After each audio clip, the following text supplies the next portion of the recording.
My name is İrem and we will talk about government population policies for family planning. Please introduction yourself. Thank you so much for inviting for me. My name is Mustafa Demir. I am a student of Sociology Department in Akdeniz University in Master degree. And again, thank you for the invitation. Okay, let's start. Do you think population policies are necessary? Yes, I think it's necessary. Why? For example, we live in Turkey, and the Turkish government is a developing country, and they think they need to young people. For example, for the manpower or the labor, for example, and they think they have to. Okay, I understand. Okay, next one. What is the type of Turkish government population policy? Oh, it's not clear, I think, because of, for example, they are pro-nations policy, but it's not clear in Turkish country because of if you have the government policy, you need to some issues. For example, the job, healthcare, and education. It's important, but Turkish is not good at in these issues. How many children do you have? I don't have any children because I'm not single. I'm not married. Okay. So. But I'm interrupt you. Sorry, but I think 2 children is enough for me. So can the politicians say you how many children you have? Yes, they can. Oh. Yes, they can. Because of I think it's, for example, China, you cannot have 2 children Yes. because they are very crowded society. And but for example, Iran, Iraq, Turkey, and Afghanistan, and some other, for example, Sudan or Poland, some other developing countries, they need a manpower because of they say at least 3 children.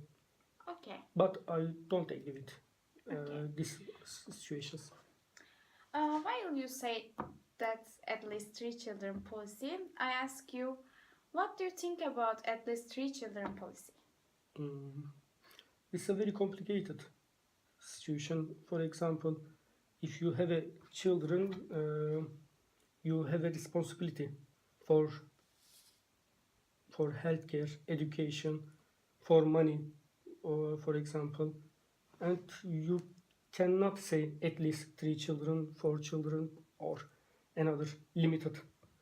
For example, if you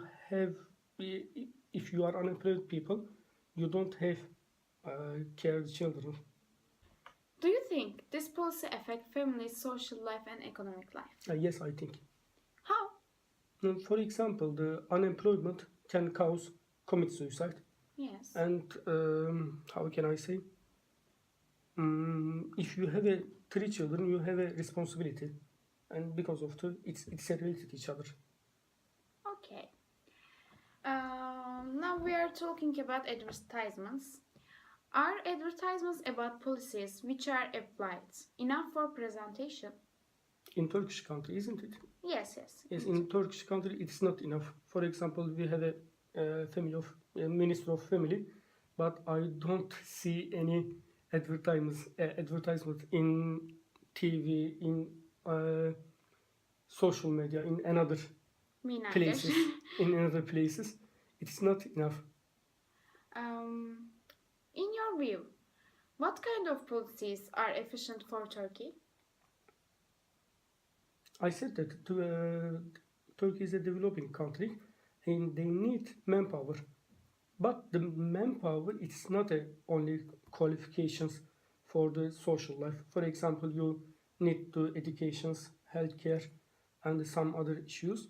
If you connected with each other for these issues, for example, education and healthcare, you need to population of policy. But in Turkish country, they not clear, and they have complicated with each other. Okay. For example, in Germany, the population is low and older people they have, but in Turkish young people they are crowded in this class, but we need a well-educated people. For example, for technology, in we live in technology age. We need a well-educated people. Do you agree with giving money for a child policy? Yes, I think Why? because the population for the baby, for we talk baby, they need some, for example, diaper, for example, meds, for example, baby food, and the government must supply that. Okay. Do you think limit of children number necessary for family planning? Yes, I think. Why? For example, I said that the Turkish government is a developing country, and the policy needs to combination of the some other issues, educations, healthcare, and some other social life, in family life, and you things that not a possible in chargeable, but it's a chargeable things. For example, I have a money, but I don't think having children. Okay. Finally, what will happen in the future if we apply today's policies? The future is a technology age. For example, we live in a technology age, but the technology don't need a manpower. For example, machine can create your car. For example, create a car, create a television, create some other things, and they say it intelligent. For example, how can I say? They need a manpower in the future. And for example, China and Hungary and for example USA, they have a very crowded population and it's a trouble for them. Okay. Thanks that interview. Don't mention it.